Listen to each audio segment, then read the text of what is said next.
So ayan nga mga idol, ituturo sa atin ng ating misis kung paano ito ginagawa. So meron yung number 1, number 2. Ano yung number 1? Yan yung wipes. Iwa-wipe natin siya na basa yung screen. Ibig sabihin, lilinisin muna natin yan mga idol.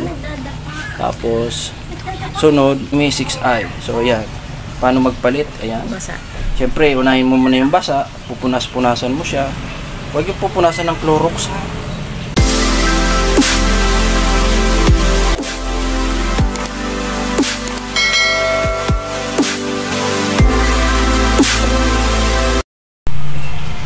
So hello mga idol, welcome back dito sa ating channel ng Life Goes On B2, no?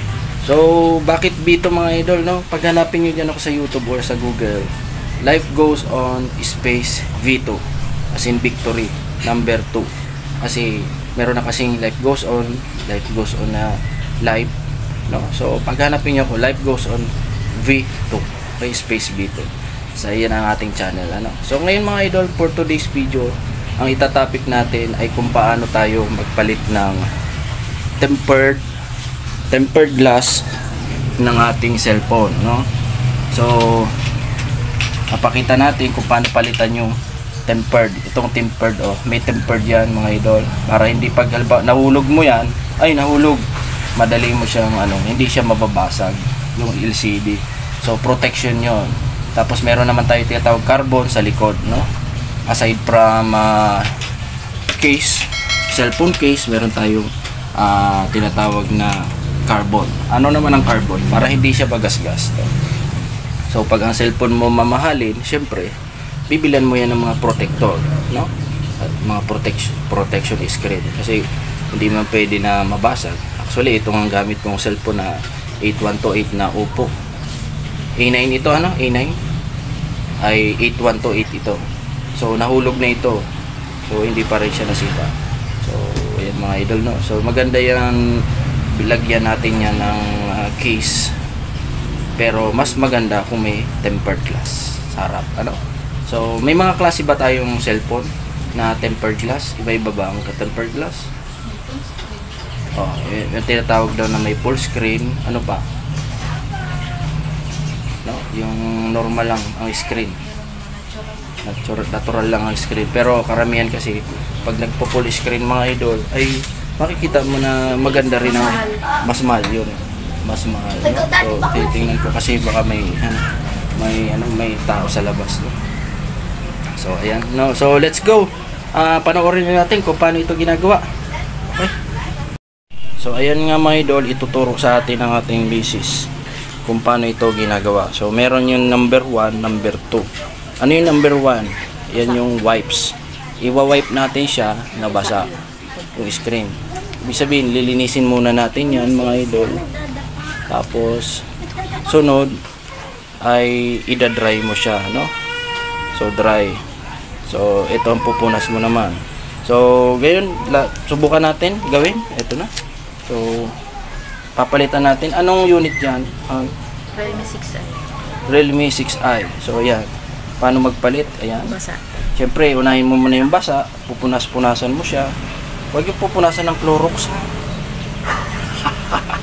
Siyempre mga idol, pupunasan mo yan kung ano yung nakikita mo dyan, no? So ayan, paano na si baby, iiyak. Tapusin lang natin itong vlog natin, no? So ayan, papupunasan mo naman ng dry. So ito yung purpose niyan mga idol, no? Kaya natin siya nilalagyan ito, wet tsaka dry na pampunas, no? So ayan. So ano yung lalagay mo diyan, Han? Full screen o normal lang? Normal or full screen? Ayan. So dahil wala tayong bago. So ayan. So ayan, no? Yan ang yan ang sticker, ano yung tawag dyan? Tempered glass, no? Ito yung Di ba may tinatawag din na Gorilla Glass? Gorilla Glass, ano yun? sa screen ng cellphone yun. Cellphone na yun. Sa cellphone yun, yung Gorilla Glass. Yung Gorilla Glass, kahit di mo siya lagyan ng tempered, hindi siya magagasgas. Ayan, kahit di natin lagyan ng tempered, di nagagasgas. O, yun. Ayan, tapos na. So, ayan.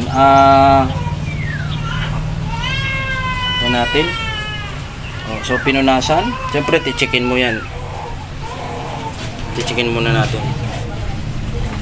No? So ito mga idol, pinalitan na ni Mrs. yung ano natin, tempered. So kailangan bawat kanto niyan mga idol, tama ang ano, pagkakalagay. Kasi kung hindi yan tama, ay hindi yan ano, tutuba dyan sa screen, ang pangit ng tingnan, no? So makikita nyo yan mga idol dyan, dapat yung bawat kanto ay swak na swak ang pagkakalagay mo, no? Ng screen. So ayan, pinalitan natin ng ano, yung Realme, pinalitan natin yan ng tempered glass. So yung mga ano naman, carbon side dito, yan yung carbon side na yan, makikita mo naman mga idol, ay dapat naka-carbon yan, no? May carbon, no? Yan, nakita nyo, Realme, no? Han, may tao doon, no? Yung ano, cellphone ni Tintin, tatawag si Tintin. So ayan, no? So ano ba ang mga klase ng mga tempered glass, ano? Marami tayong tinatawag full screen, yung pinaka black, ano?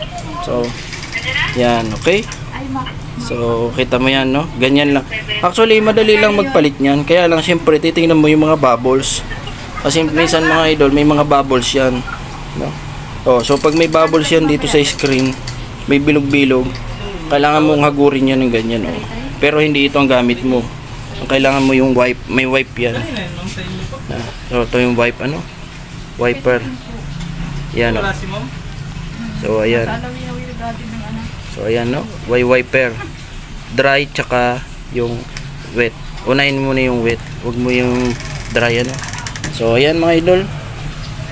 Sana may natutunan kayong araw na ito kung paano magpalit ng tempered. So hindi lang basta-basta kasi pinapalitan yan, kasi siyempre meron yung precaution na kailangan may mauuna kang ilalagay. Pupunasan mo muna para yung mga alikabok. Siyempre pag maglalagay ka nito mga idol, kailangan yung ano mo, electric fan or mahangin, doon ka sa hindi humangin, kasi yung mga alikabok pag yan pumatong sa loob, hindi mo na yan matatanggal unless kung tatanggalin mo ang tempered at ilalagay mo ulit panibagong ano, screen, no? So tempered glass screen. So may mga sample ka ba dyan ng mga tempered glass? Patingin mo. Ha? So ayun, sabi ubos na daw. So ayan, wala nang stock, naubos, no? So meron din ito mga idol yung tinatawag sa natin sa yung ano, yung sa mga tablet. Meron din mga tempered, may makikita kayong mga tempered din yan, no? So ayan, so may mga tempered din yan, no? So ito Realme, no? Ilan gig itong Realme na ito? Ilang gig itong Realme na ito? 364. So ayan, 364 na ito, no?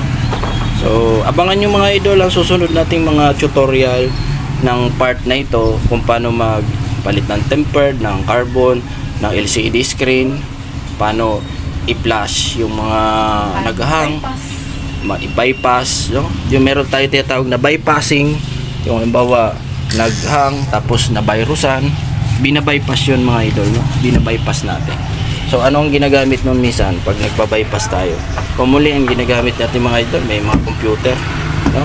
Pina-flash, may emulator, minsan may ginagamit na emulator or mga equipment pang hot air, yan. So yan, no? So ito mga idol, nalagyan na natin ng tempered glass. Napakadali lang gawin, no?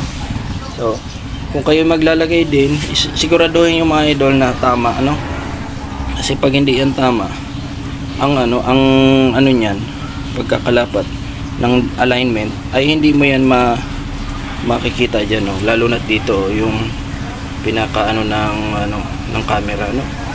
So kailangan sa Shopee or sa Lazada maraming orderan niya tempered, no? Mura lang, no? Kaya mag-order kayo diyan sa Shopee, no? Ayan. So ito naman, ito rin, isa rin. Diba may tempered glass din. So once na nabasag yung gilid niyan, yung dito halimbawa, ay madali mo siyang mapalitan, no? Mapalitan mo lang, no? So naka-bluetooth, naka-on ang bluetooth nito, no? So ayan, off natin yung Bluetooth nito. Ayan.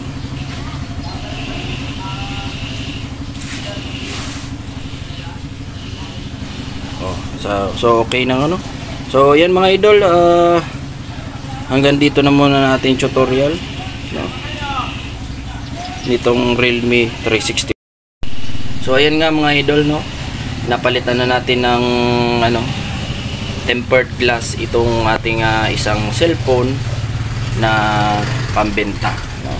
So kung gusto nyo matutunan kung paano mag repair, maglagay ng tempered o maglagay ng carbon, or paano i-reset, paano i-bypass, ay sundan nyo ang aking channel mga idol. Ay gagawa tayo ng ating mga video ng DIY or do it yourself ng mga cellphone, no? So yan mga idol.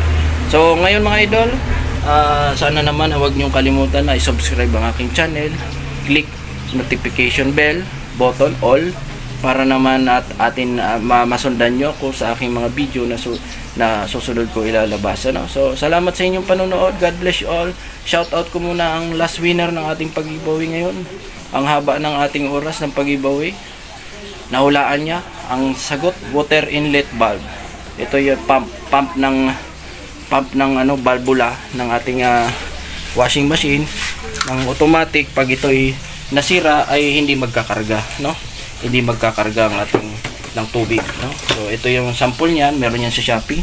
Water inlet valve pump. Ito yung pump na ilalagay sa tubig, no? Ano ang kaibahan ng automatic sa manual na washing?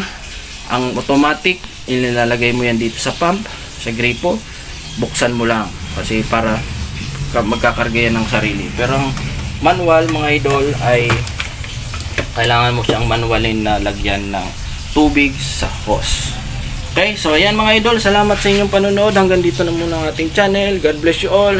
Keep safe. Maulan, magkakasakit tayo, gumamit ng kapote. Bye bye.